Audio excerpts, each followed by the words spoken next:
معرفی بوکس بادی زوبر 650 نیوتن مدل K10 697. این بوکس بادی کلاج دو چکشی داره، موتور استیل 6 بره، علوم چپ و راست 5 دور داره، مناسب مکانیکیه، قیمت خیلی خوبی داره. بریم بازش کنیم ببینیم قطعات داخلش، ساختار داخلش چجوریه.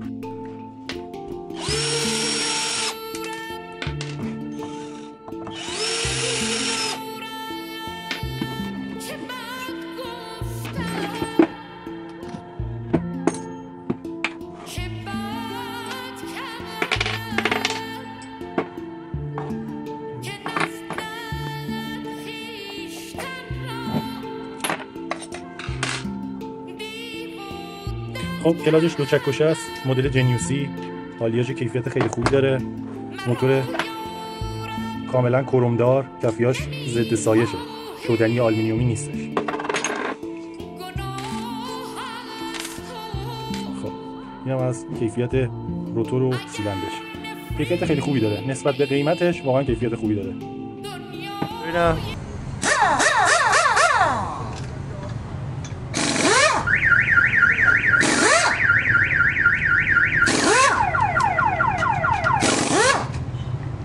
دمت گرم.